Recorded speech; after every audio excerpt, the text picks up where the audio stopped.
Hello everyone, welcome to the Age Group Triathlon podcast. My name is Simon Olney, I'm a professional triathlon coach, and in this week's episode I want to help you understand different triathlon jargon. It could be considered a triathlon glossary.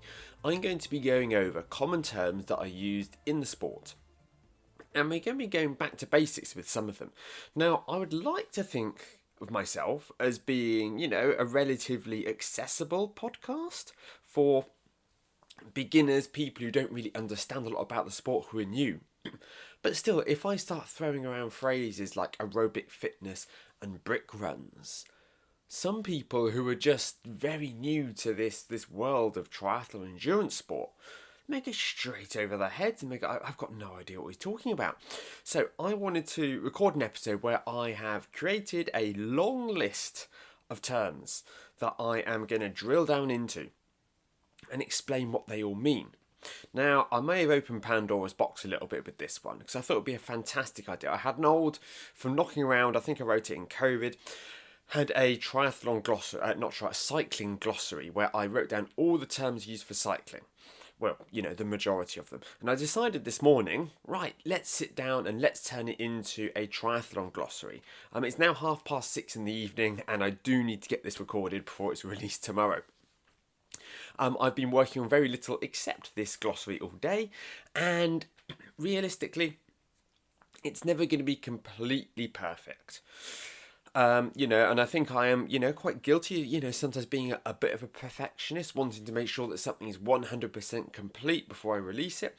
But the fact is, nobody's ever going to put together a 100% comprehensive sort of glossary. So I am just going to share what it is that I've made so far. It's going to be very difficult for me to go back and to edit this, but what I will be doing is I'm going to be adding a link to this jargon buster down in the show notes, so that if you are interested in this, or even if you're someone who thinks, oh, that sounds like it's going to be really useful, but you much prefer to read something like that rather than listen, then feel free to help yourself. If you are somebody who's been in sport for several years, this episode may be of limited value to you. Equally, if you are somebody who is absolutely brand spanking new to the sport, you may find it that being hit with all of these terms, it being a real barrage of information, it's just a bit too much. It's just overwhelming. So you may want to listen to this and sort of break it down into smaller chunks. I have no idea how long this is going to take me to record, so I'm going to get started now because we all have jobs and families to get back to. First up, I have an A race. Now, an A race is your most important race in the year, or it could be more than one, but you can't realistically have more than two. If someone is talking about an A race, it is the race. It may be their first time doing a distance. It may be where they're trying to hit peak performance to qualify for an event, or where they just want to do themselves the most justice.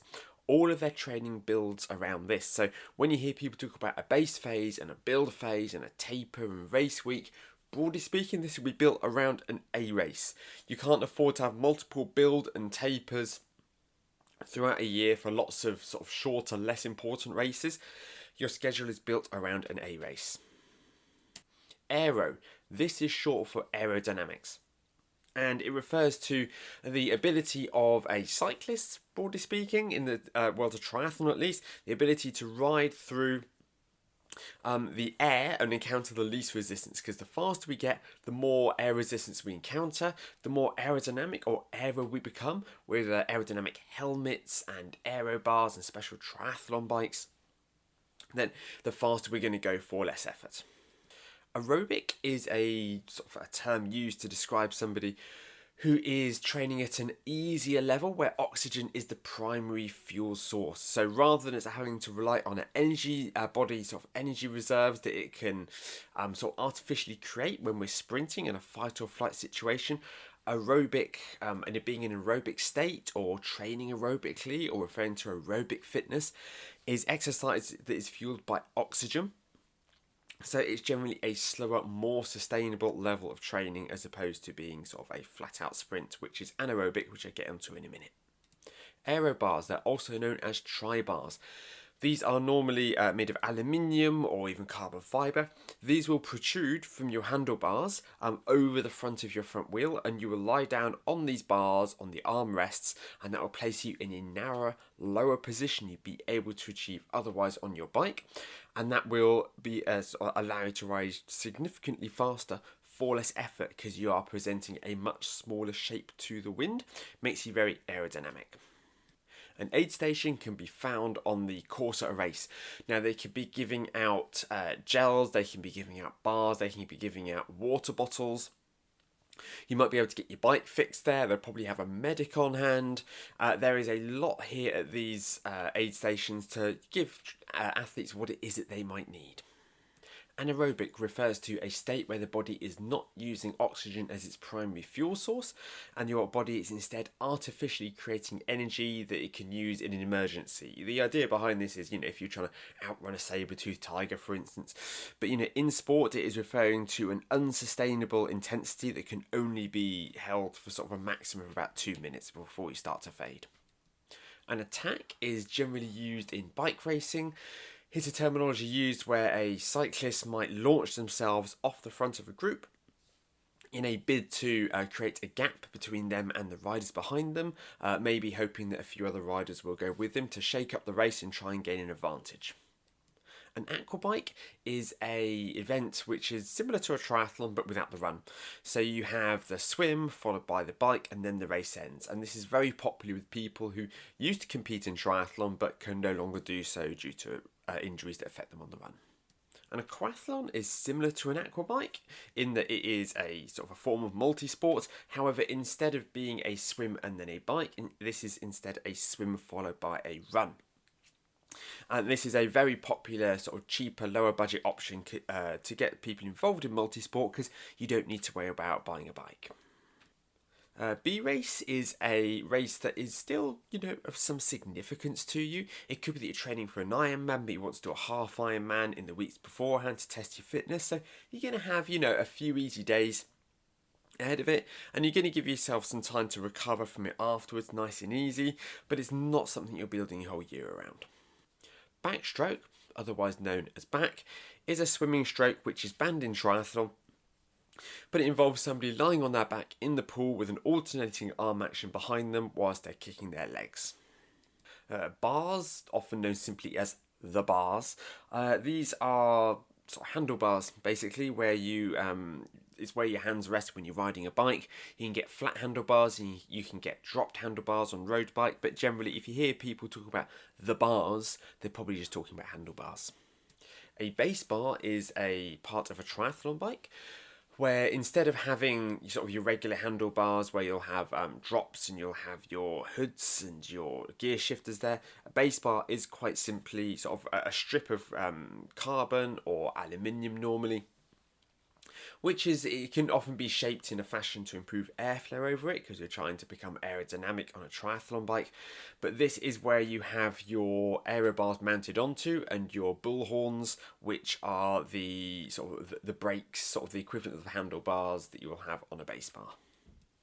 Base fitness, it will generally refer to sort of fitness that athletes will have coming into triathlon training they might not actually have had from sort of developed during triathlon training. So it could be that they come from a background of rugby or hiking or some sort of other activity, which means that they're still pretty fit, but it's maybe not triathlon specific, and this is referred to a level of base fitness. Base training, on the other hand, is training that you will do generally until you're around about 3 months out from your race. And this is about building distance slowly. This is about laying the foundation so that once we get 12 weeks out from the race, then we can put in big training weeks without large amounts of fatigue. Bearings are small metal balls, they can be ceramic, that sit within the moving parts of your bike and allow for movement. So these will be in your headset, in your pedals, in your cranks, anywhere where there is movement within the bike, you will have bearings, and these will wear out over time and will need to be replaced. So if you're cycling along and things feel a little bit gritty, as you're doing so, you can feel resistance coming through the wheels when you spin them, then you might need new bearings. Bidon is a term that is used to refer to a water bottle. You will often hear cyclists, especially, talking about, carrying a bidon with them or the size of bidons. It's just a fancy term for water bottle. A blowout is a rather unfortunate incident where you are riding along and suddenly your inner tube explodes. It could be for any number of reasons that could cause this blowout. It could be extreme heat. It could be that there's an issue with the sidewall of the tyre. But yeah, if you hear a big bang and you suddenly notice that you've got a flat tyre, that's a blowout.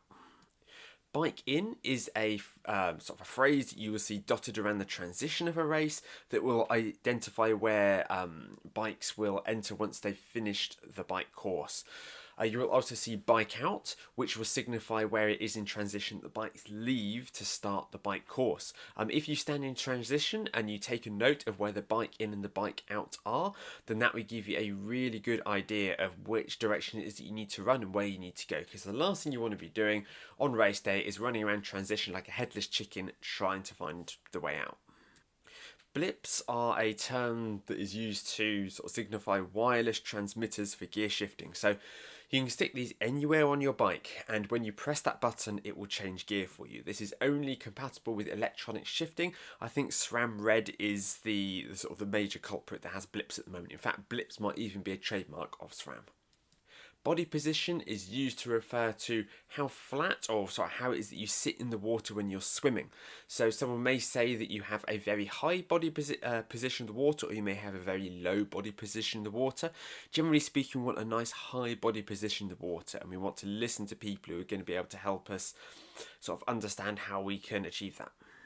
To bonk is to run out of energy. It is to generally run out of carbohydrate, so that your body's having to use fat to fuel your effort, which it's very slow at doing, and your body really is going into limp-ho mode. It is going into survival mode. The last thing we want to do in an event is bonk, because we will end up riding very slowly, pushing a bike up the hills or walking on the run. Proper nutrition is the way that we go around avoiding bonking. A boot is a piece of equipment that we can apply to a tyre which has had damage sort of sustained to it, where we can, it's only ever going to get you home. But if you carry a tyre boot with you, it might be able to save your day if you can use that self-adhesive patch onto the tyre and hopefully allow you to be able to ride home on it. Brake fade is a very unfortunate phenomenon, which is if you are riding the brakes for a prolonged period, especially if you're going down a long mountain descent, is that so much heat builds up in either the rim or the disc rotor that the brakes become less and less effective, and you may need to actually pull over to the side of the road and wait for your brakes to cool before continuing your descent if you start to feel that your brakes aren't really working. Breaststroke, also known as breast in shorthand, is a stroke where you will be swimming through the water with a sort of a frog-like leg kick and scooping the water in front of you with your hands. I think most of us know what breaststroke is, and we've seen people swim breaststroke in the pool. There's nothing wrong with it. You can use it in a triathlon, but it is very slow and inefficient. A brick refers to a cycle session that is followed directly by a run session to help you get used to sort of the feeling of running off of the bike, named so allegedly because your legs feel like bricks when you're completing them. The build phase is a period of your training where you will be sort of doing more in the way of race-specific preparation. So you will be doing open water swims, race simulations. You'll be generally working at a higher intensity. This is the build phase. This is where we really build our fitness for race day. The bull horns, as I've touched on earlier, these are on the ends of the base bar. This is what your brakes are attached to, and they look like that because if you were to look at them, then they do look like a set of bull horns. Butterfly is a demanding swim stroke where you combine an alternating kick with a sort of a arm action that sweeps over the top of the water. It's a very difficult stroke to complete, and I definitely recommend against using it in triathlon. A C race is a very low priority race. So this could just be a 10k that you're doing with your other half or with friends. It could be a sort of a midweek triathlon that you like to go along and support and have a bit of a hit out. Might even be sort of performed at a max effort.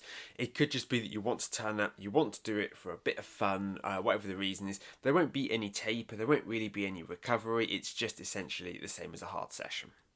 Cadence refers to how fast it is that your arms or legs are moving. So if you're using a high cadence, you'd be pedaling, or you'd have a very high foot turnover, a very high stroke rate in the pool. And this is, it's quite important for getting this balance right if we're going to be able to achieve our goals over a longer distance event. Cardiac drift is where you are holding a steady pace or power, but your heart rate continues to increase throughout the session. So if you do a 2-hour session and your heart rate starts off really quite low, but it's really quite high by the end, that is a high level of cardiac drift, and it generally sort of signifies a low level of aerobic fitness. Cage is a term used to describe bottle cages, really. So it's where you stick a bottle when you're riding along. You would generally, in the world of cycling, put them on your down tube or your seat tube. Whereas if you are racing in triathlon, you may actually have bottle cages behind your saddle or in front of you as well. The term calipers refer to brake calipers, which is where your brakes sit. So if you are running rim brakes, these would be sort of very visible, and they'll sit, close to sort of the rim, and that's quite obviously where your brakes are on these swinging arms. Whereas if you're running disc brakes, they're a little harder to spot.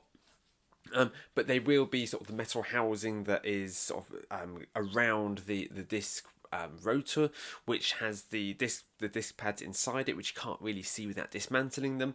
Both of these are brake calipers. Car up is a phrase that will be used to inform other riders in a group that there is a car coming towards sort of the group of cyclists, whereas car back could be a call that is sent out to inform the cyclists in the group there is a car behind the group. Sometimes this would be a kind of an instruction to single up to let the cars through.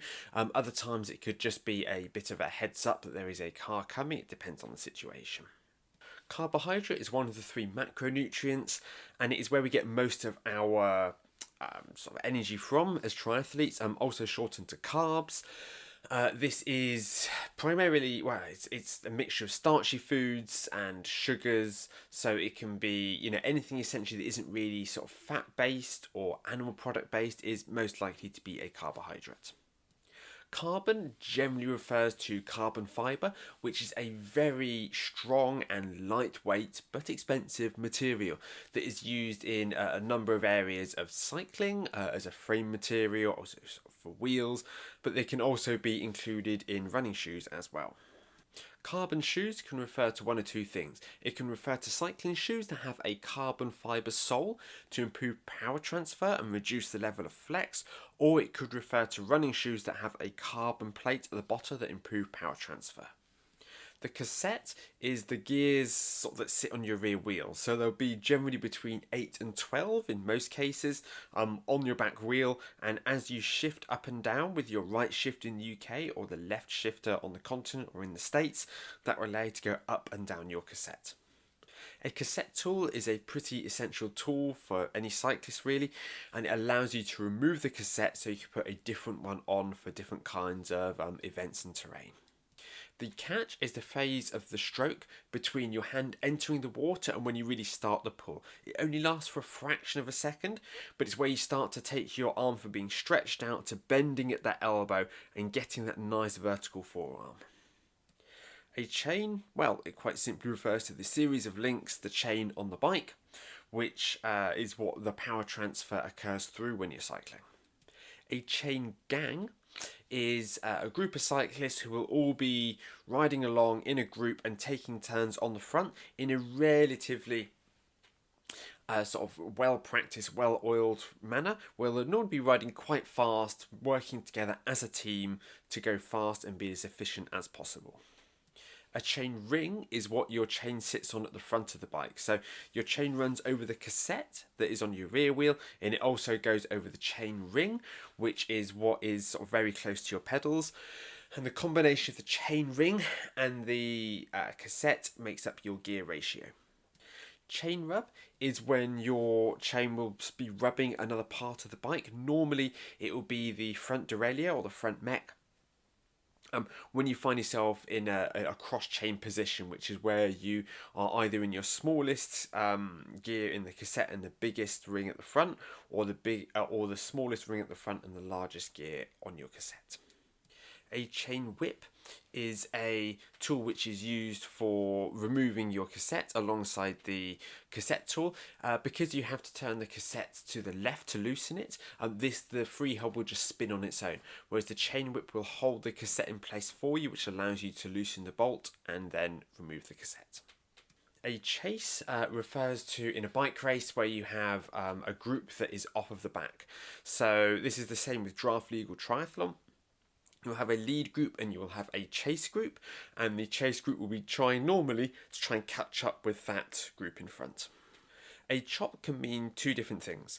In swimming, it refers to, generally speaking, sort of waves, how wavy, how choppy the ocean is, or you can even get a low level of chop in some fresh water if it's very windy. Alternatively, it can refer to, in the cycling context, if you have a rider that will cut right in front of someone, causing them to have to slow down or brake, that's known as giving somebody the chop. The phrase classic refers to a series of bike races that are generally held in the spring in Europe. These are one-day events, often often including cobbles, and they are deemed by many to be sort of the purest form of bike racing. Clear is an instruction, or at least a notification that will be given when you are out riding in a group, where you will get to a junction or a roundabout, and the riders at the front of the group will call clear to let the other riders know that there are no cars coming, and as each cyclist rolls through that junction, they will then indicate clear to indicate whether a car is coming or not. The language that will be used to signify there is a car coming could be car left, could be car right, could be long left, could be long right. Depends on the group that you're riding with. Ride with them, listen to the language that they use, but make sure you pass on the message to riders behind you. A cleat is a metal or plastic attachment that's on the bottom of your shoe that clips into your pedal and makes up half of a clipless cycling pedal system. The fact that it is called clipless, despite the fact you do clip in, is confusing. But when the old system was that you would sort of have toe cages that you would then sort of clip your feet into, I don't know, it doesn't make a huge amount of sense to me either. Climb refers to a hill. So you could say, oh, there's quite a climb towards the end, or, it's seen that we spent half that ride on the climb. It refers to a hill in cycling context. Climbing can be one of two things in cycling. Either it can be used in the present tense, we've been climbing this hill for ages, we've been riding up this climb, riding up this hill, or it can be used to describe how much elevation changes in a ride. So you could say there's over 1,000 metres of climbing in this ride, which means there's 1,000 metres of elevation gain over the duration of the route. Clincher refers to a tyre which uses an inner tube. This is the most common form of tyre these days. Clinchers in the past had a reputation for being heavy and slow, but there's been a lot of technology being invested in these, and I wouldn't say the vast majority, but definitely the majority of cyclists you see out riding around will be using clincher tyres with an inner tube. Clipless pedals, again, I mentioned this earlier, but they are pedals which you clip into with your cleat, and they make up part of the clipless system. Clydesdale refers to an athlete, generally speaking, over a certain weight. It's a category that some are able to race in certain parts of the world, North America, I believe, and the female equivalent is an Athena. Cranks refer to the piece of metal that runs between where your chain rings are and your pedals, and the length of the crank, the crank arm, can dictate a number of things such as your cadence and your bike fit, the torque you can produce. Cockpit, this is a term that is generally used when talking about triathlon bikes and TT bikes. And this is sort of the front end of your bike. This is everything from the headset, which is where your forks are connected, forwards. So this would be your aero bars, this would be your brakes, any risers, hydration, all of that at the front end of the bike. The phrase deck, it crops up in cycling and in swimming. In cycling, it generally refers to the road or the trail. This is the floor. If somebody talks about hitting the deck, This means that they've crashed. Whereas in swimming, it refers to the pool side, so that is sort of the area around the edge of the pool where you find your coaches and your lifeguards. So, say, swimmer's got to be on deck by 6 a.m. Deep section rims or deep section wheels. These refer to wheels that have very deep rims.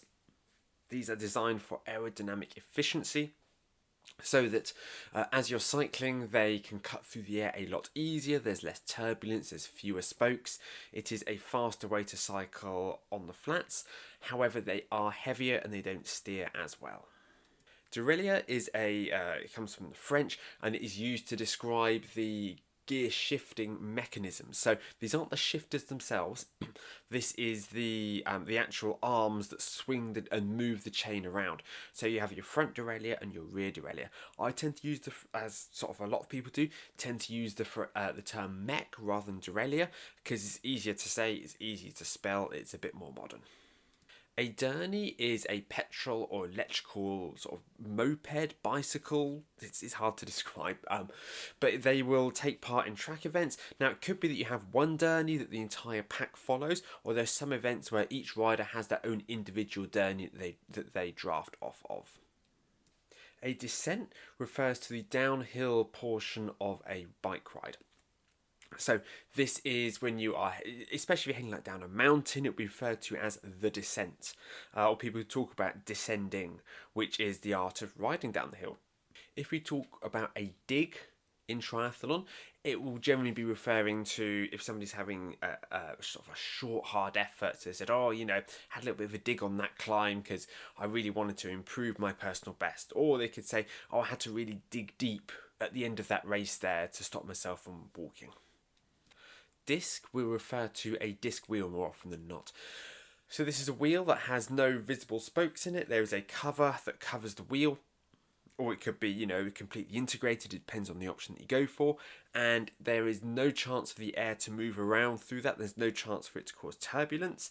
Now, because this is the fastest possible wheel, some people may wonder, well, why don't we have a disc wheel on the front and a disc wheel on the back? Well, the reason is that if we did so, then the bike would be an absolute handful to handle. Because if you have crosswinds, if you've got a disc wheel on the rear, then it does blow you about. But it's not awful. However, if you get hit by a crosswind, when you have a disc on the front and a disc on the rear, that's sort of the fabled double disc, you will get blown all over the road. It will be very dangerous. And this is actually banned in just about every cycling competition going. Discs, plural, will refer to disc brakes. So because you have rim brakes, you have disc brakes, somebody may refer to, I'm running discs. That will be referring to the fact they are running disc brakes. DNS stands for did not start. And this will appear on the results next to an athlete who registered for the event, who hopefully had the intention of completing the event, but were unable to after falling ill or having some issues with equipment. DNF, on the other hand, stands for did not finish. So they started the event, but they were unable to finish. Either because they had a mechanical issue or they just ran out of steam. Whatever the reason is, a DNF means they did not cross the finish line. A dolphin kick is what is performed underwater when you're swimming. So this will be an undulating action with the legs, and they will be swimming along underwater like a dolphin. If you watch the Olympics, if you watch the underwater footage, you'll see when they push off of the wall, they will do a dolphin kick because this is the most efficient way to travel through the water, underwater, but they will have to surface by a certain point for them to be able to be qualified in the results, because if they go past a certain point underwater, they'll normally be disqualified. The sort of triathlon, we don't generally do a lot of dolphin kicking. However, if you are in shallow water where it is too shallow to swim, but you don't really want to be walking, then somebody may choose to use a dolphin kick to make their way through there, perhaps even with some butterfly arms as well. DOMS stands for Delayed Onset Muscle Soreness. And this is the soreness, the pain, the tightness that you get the day after a hard training session. It's most common from running and strength training, but it can occur in cycling and swimming as well. Drafting, or to draft someone else, is the act of riding behind another rider so they can cut a hole in the air for you, so that reduces the amount of energy that you can expend. This can be used, to help you get your way around a long ride you wouldn't be able to manage otherwise as part of a group, or it can be as part of a tactic to save energy during a race. It's worth bearing in mind actually at this point that most triathlons have drafting rules, which means that you have to stay a certain distance, normally 12 metres for amateur athletes, 12 metres back from the other rider to avoid you gaining too much of an advantage. Drag is used in the term of physics, and it talks about the sort of something that will slow you down. So if you are wearing a sort of a jersey or some clothing that is flapping about in the wind, that will create drag. It could be that if you are if you have something that is sort of the wrong size or set up wrong, that it could be considered draggy. If it's not aerodynamic, if it doesn't allow airflow around it, it will be causing some form of drag.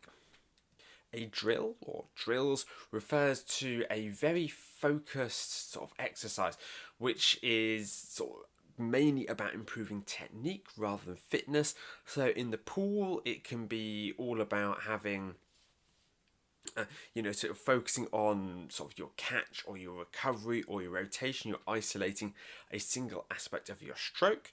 Cycling, you don't see them much, but you can be doing like single leg drills or some other sort of technique drills. Whilst finally, when we have running, then you can have all sorts of different running drills that you might do on the running track or sort of anywhere really, that are generally there to help you sort of improve your dexterity and your ability to be able to move in different directions, activate different muscles, and are often used in the warm-up of a session.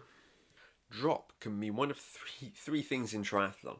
First two in cycling.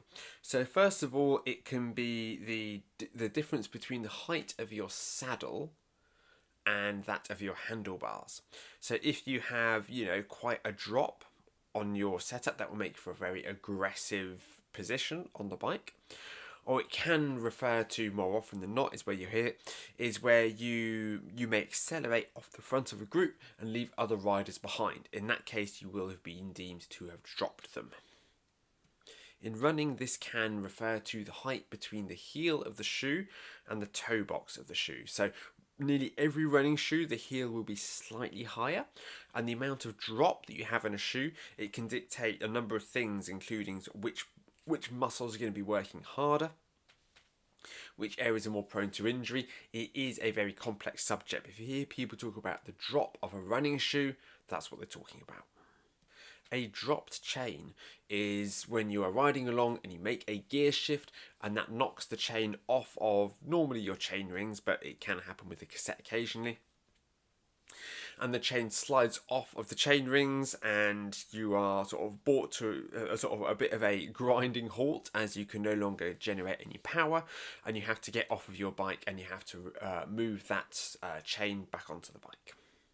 Drops refers to the curved part of road bike handlebars, and if you hold onto the drops, this will put you in a lower, more aggressive position, which is a bit more aerodynamic, not massively, but it's a bit more aerodynamic. It will give you sort of better purchase on the brakes, and it makes gear shifting a little bit harder, but it is a more aggressive position that somebody may choose to ride in. A down tube will run from the front of the bike up quite high, close to the headset, down towards sort of the bottom bracket, which is where your cranks connect essentially. It's that really big tube that runs at a sort of a very diagonal angle on your bike. DSQ is short for disqualified, and this will appear next to somebody's name on the results if they have been disqualified either due to sort of breaking a rule such as outside assistance or cutting the course, failing to serve a penalty, or potentially for abusing a race official. A duathlon is a sort of almost a variation on triathlon, but without the swimming, which will be music to some people's ears. You do a run followed by bike followed by a run. Now, some people would consider this to be a watered down form of triathlon, but they've clearly never run a duathlon. They're very hard on the legs. I prefer triathlon. I think it's more of an adventure. But there's nothing wrong with duathlon. A lot of people race it throughout the winter to add a little bit of spice and fun into their training, while some people will specify in duathlon specifically. Okay guys, we are 35 minutes in. I've only just got to E. This is going to be a two-part episode. First ever two-parter. Echelons. An echelon is what will occur in road cycling, generally on like closed road courses where there will be a big crosswind that will be hitting the group, and to be able to make their to be able to ride efficiently in this crosswind and safely, you will have riders who will be spread out across the road. You will have one who is at the edge of the road who is going to be working the hardest, and you'll have another rider who is riding ever so slightly behind and to the side of them, another to the side or behind them, and they essentially form a big diagonal line across the road because they're all using each other to shelter from the crosswind. Now, I'm sharing this to help you understand sort of professional cycling and the lingo used there. Please don't do this when you're out training, because you legally, at least in the UK, you can only ride two abreast. Don't fill up the road, causing chaos there because you're trying to save yourselves a bit of energy in the wind. Elastic laces are self-tightening laces that can be placed on your running shoe that will allow you to really sort of put your shoe on and go. This saves a lot of time in transition when you're not messing around with laces. They do take a little bit of time to set up, so make sure that you experiment with them and don't use them for every single session either. They do provide less support than regular laces. So generally speaking, I recommend putting elastic laces in only on your race shoes on race day. The rest of the time, use laces. Electrolytes are salts and other minerals that are lost during sweat, during exercise. Mainly this is sodium. Also can include potassium, calcium, magnesium. These electrolytes are less important, but they can be included in different drink mixes just to cover their bases. Energy bars are pre-packaged oat-based bars. They may have chocolate or fruit or something else in there as well. They are harder to digest than other forms of sports nutrition out there, but they will sit on your stomach a lot better. If you're someone like me who doesn't do well from having just loads of pure sugar, then these may settle better on your stomach, but they are harder to digest, so they're not generally recommended when running. Elevation can be used in one of two contexts. So it can refer to how high you are above sea level at any given time. So it could be that you say, we're at 220 meters here, which would mean 220 meters above sea level. Or you could be referring to the elevation in a ride. So if somebody says, there's less than 100 meters of elevation, then that will refer to a very flat ride with very minimal elevation gain. Fartlek refers to an unstructured session. So this would be a interval session when you're running at a variety of paces that you are going to be selecting yourself. So it will be done on feel, on mood. You'll be testing it how the legs are doing.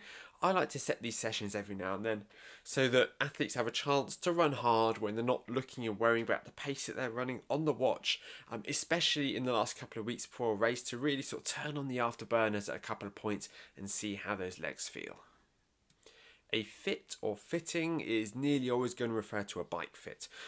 So this is where you take yourself and your bike into a bike fitters. They will check your mobility. They will check your different strength levels in certain cases. They will get you on a jig. They'll measure you up and they will get you in the best position possible on your bike. They'll get you shoes that fit you. They may change the stem length, the saddle height. There's all sorts of things that they will do to get you as comfortable as possible on the bike. And this is essential for any vaguely serious triathlete. Forks are what hold your wheel in place. So these will drop down from around the headset straight down to the front wheel. And, this is what will turn as you twist your handlebars and allow you to steer. Fins are flippers that are a medium length. They're not super short, but they're not long like diving fins either. And when swimming, they allow you to swim along with much greater momentum than you would do without. They can be used either to improve kick mechanics, or they can be used as part of a drill to help ensure that you can focus on what's going on with the technical element of your stroke you're focusing on, as opposed to worrying about having to keep kicking harder and not be able to focus on what it is that you're doing. Flat can refer to one or two things. It could either be a portion of the route that doesn't have any hills, so you could say, right, once we get over this hill, we've got 20 kilometers of flat. Or it can refer to a tyre that has no air in it. So if you say, oh, I got a flat, that means that you probably got a puncture, but there are other reasons that you could end up with a flat. If we're talking about flats, plural, we could either be talking about, in the context of cycling, pedals that do not have any clips on them, or cleats. So it's just the pedals you would have learned to ride a bike on, those flat black pedals. Or flats can refer to, in the world of running, shoes that have very minimal heel to toe drop. A flip turn is performed at the end of a length where you approach the wall, you do a somersault, and you push off of the wall. This is the fastest, most efficient way to turn at the end of a length. It does take a lot of practice though. Fly is short for butterfly. You might see it in some swim sets. I don't recommend triathletes swim butterfly.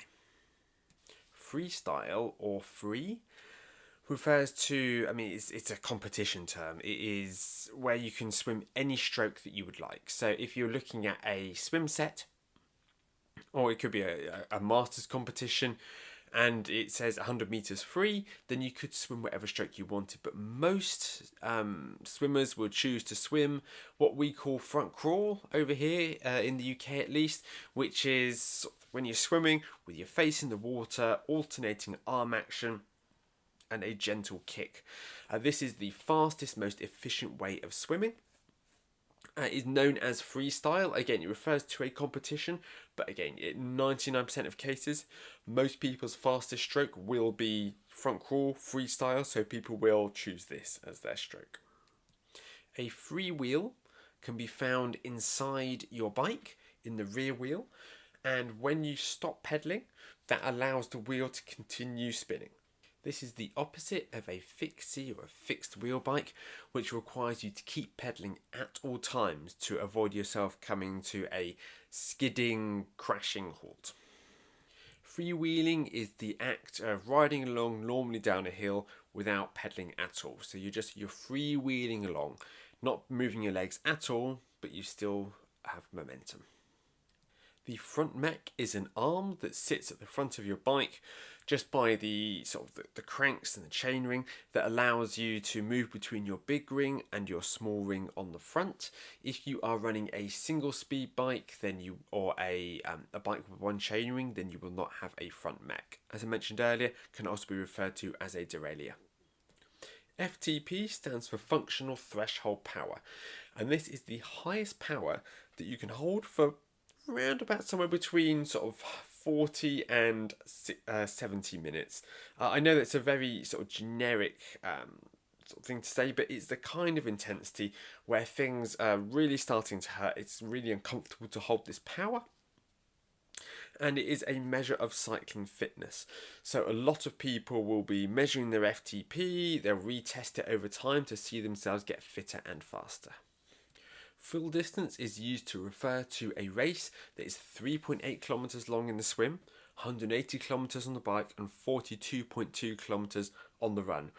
This is Ironman events. The full Ironman events are the full distance, but there are lots and lots of races out there that are independent events that are not full distance Ironmans. Gels are a semi-solid sports nutrition product.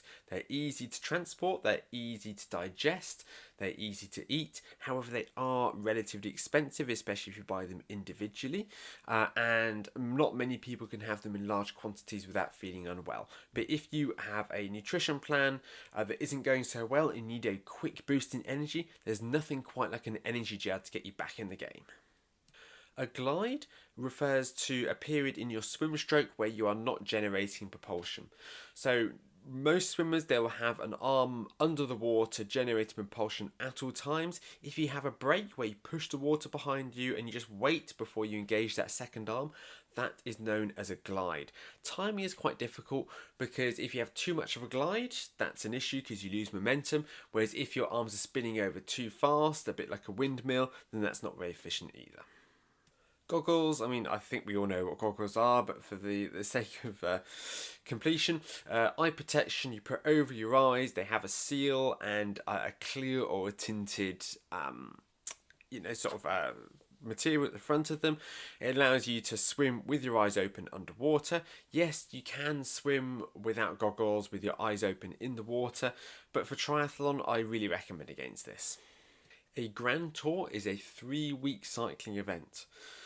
This generally refers to the Giro d'Italia in the spring, the Tour de France in the summer, and the Vuelta a España, which tends to be held in either sort of the late summer into the early autumn. These are the biggest events on the cycling calendar, and they're well worth following if you're interested in cycling. To grind is to push a big gear at a low cadence. You say, I was really grinding away up that climb. It's very steep in your easiest gear, but you're at such a low cadence.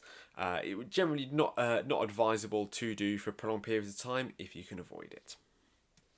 A half distance is a triathlon that has a 1.9 kilometer swim, 90 kilometer bike, and 21.1 kilometer run. This can also be referred to as a middle distance or a 70.3. Half wheeling is the act of if you are on the front of a group alongside somebody else and you keep trying to push your wheel in front of them. You're riding just that little bit in front of them in an effort to try and push the pace. This is very dangerous and will make you unpopular. Hand entry is how your hand enters the water. Now, as you're swimming along, it's very tempting to have a really hard hand entry to really launch your arm out of the water and spear into the water. Big splash. This generates zero propulsion. Save your energy for the pull phase under the water. Okay? Make your hand entry smooth, make it gentle, and then start to engage the catch. The hand of God, it can appear to cyclists in distress. If somebody's visibly really struggling on a ride, especially up a hill, then a more experienced rider may come along and place a hand on the small of their back, ask for consent for this generally unless you really know somebody well, onto the saddle or the small of their back and give them a nice gentle push along to help. Hardtail is a term used to describe mountain bikes that have no suspension at the rear, just suspension at the front, and they can be good fun and used on sort of gentle trails where you will want a full suspension mountain bike if you are looking to take on some serious downhill mountain biking. Your headset sits above your forks, and this contains the bearings that will allow you to have smooth movement as you're steering. Heart rate refers to how fast it is that your heart is beating. Now, because this is a really useful metric for being able to identify how hard somebody's pushing, a lot of triathletes tend to record this or train to it. It's measured in BPM or beats per minute. A heel strike refers to somebody who lands when they're running with their heel first and then rolls onto the front of their feet. Some people will try to convince you that this is the worst thing ever. It's really not. It's not that big a deal. It can be a big deal in certain instances, but broadly speaking, don't feel that you have to change to a midfoot strike. Hole is a word that's generally shouted when you're riding as part of a group and they spot a pothole in the road. So this will often be accompanied by somebody pointing in the direction of the hole. It's important that you send this message back through the group, the point and the shout as well, to make everybody aware that there's a big pothole approaching.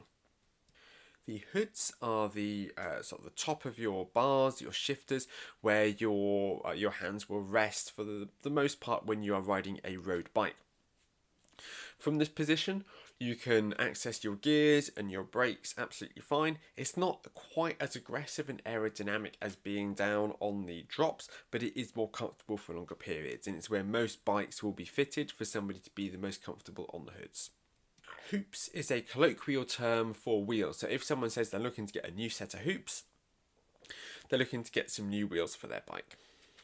An individual medley, also known as an IM, is a swimming sort of race, really. No, which consists of butterfly, followed by backstroke, followed by breaststroke, followed by freestyle. These are all back to back with no rest. An individual pursuit is a cycling event held on the track where you will have two cyclists that will start at either opposite sides of the track, and one will try to catch the other. An interval is a period in your training which is very, usually defined quite clearly. It's a certain length and a certain intensity, normally, quite a high intensity, and these are made up into interval sessions. And these are critical for helping make you faster. Ironman is the name of a company, not a distance. But they run, generally speaking, events that are either full distance known as an Ironman or a half distance known as an Ironman 70.3. Kick can refer to one of two things. It can refer to the leg action when you're swimming, so your legs kicking along behind you, which isn't really a kick, it's more of a flutter. Or it can also refer to a short, hard acceleration, so to kick on during a race or to really give a kick and try and accelerate away. A kilo is an event, a track cycling event, where they will try to ride 1,000 metres as fast as they can as part of a time trial. Lid is a colloquial term used for a helmet, so you could say, that's a nice lid you've got there, or don't forget your lid. Links are what the chain is made up of, basically. The number of links determine the chain length, and you need to make sure you get your chain length right depending on the gear ratios you're going to have. It's all a bit of a minefield, I won't get into here, but each of those individual sort of metal links on the chain make up the chain itself. Long course, generally used, it's something that we talk about in swimming, where you are swimming in a pool that is 50 metres long as opposed to a 25 metre pool. Now, a long course pool, the times will normally be a bit slower because you spend less time pushing off of the wall. Not to be confused with the long course weekend, which is an event that happens, there are a few of them around the world, where you complete the distances of an Ironman over 3 days. You do the swim on the Friday, the bike on the Saturday, and the run on the Sunday. Lubricant, also shortened to lube, is a synthetic substance that we add to our chain, and as we cycle along, it prevents any damage to the chain rings or the cassette as those metal components move over each other. This will start to wear out over time. You will need to replace it. You get dry lube, which is designed for optimal performance in dry climates, or wet lube, which are generally recommended for cycling in the UK because the rain will strip away dry lube quite quickly. Onto the M's. I'm going to stop at the end of the M's because we're nearly an hour in already. The Madison is a track cycling event where you have riders who take part as a duo, and you'll have one of them who'll be racing down at the bottom of the track and one of them who'll be riding around at the top of the track recovering, and they will use a hand sling to exchange positions during this event, and they'll work as a team to try and be the first to cross the line. MAMIL stands for middle-aged man in lycra. It's often used as a bit of a slur by drivers and other people to describe cyclists, but I think some cyclists are trying to reclaim that term. The man with the hammer is a mythical being who can appear during it's generally used in the world of cycling on a long ride, and if you get a visit from the man with the hammer, then you're done for. That's when you find yourself absolutely exhausted, shattered. You could be run out of energy, it could be you haven't eaten enough, something's gone badly wrong, and you're just trying to limp home to finish your ride. You have had a visit from the man with the hammer. Masters refers to any kind of swimming group, club, competition which is for adults rather than children. You will often hear people talk about the local masters session. Do recommend you get involved in these as long as they are sort of more focused on freestyle swimming, unless you are very competent in the other strokes. A mechanic is an individual who is trained to help you fix your bike. You will either find them at a bike shop where you can pay for their services, or on most race weekends you'll have a mechanic in transition or out on the course whose services you should hopefully be able to get for free for the sake of simply sort of paying for the parts used in most cases. Middle distance is simply another term for the half distance. That's the 1.9 kilometre swim, 90 kilometre bike and 21.1 kilometre run. A mini pump is a small pump that you will fit either into a saddlebag or onto the frame of your bike, and it will allow you to pump your tyre back up if you get a flat. It will be hard work, and it will take a long time to get a tyre back up to pressure with a mini pump. In fact, it's probably going to be slightly soft. However, they are lightweight, they are easy to carry. And that is the end of the first half of Triathlon Jargon. I knew it was going to be a long one. I didn't realise it was going to be quite that long.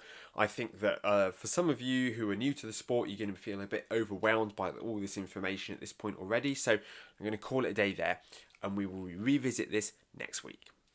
Something I wanted to tease before I go is that I am creating a new product that sits between bespoke coaching and a training plan. Because bespoke coaching isn't cheap. Regardless of the value you get for that service, it's beyond the means of a lot of people financially. Meanwhile, a training plan on its own, it's a bit inflexible. So I am launching a coach training plan service where you will get a training plan and I will coach you through that. I'll be sharing more details in the future, but I just wanted to plant that seed for you there. Thank you for your company. I really do appreciate it. Please give me a nice little review and rating if you found this episode useful, and I'll see you all next week for the second part of the episode.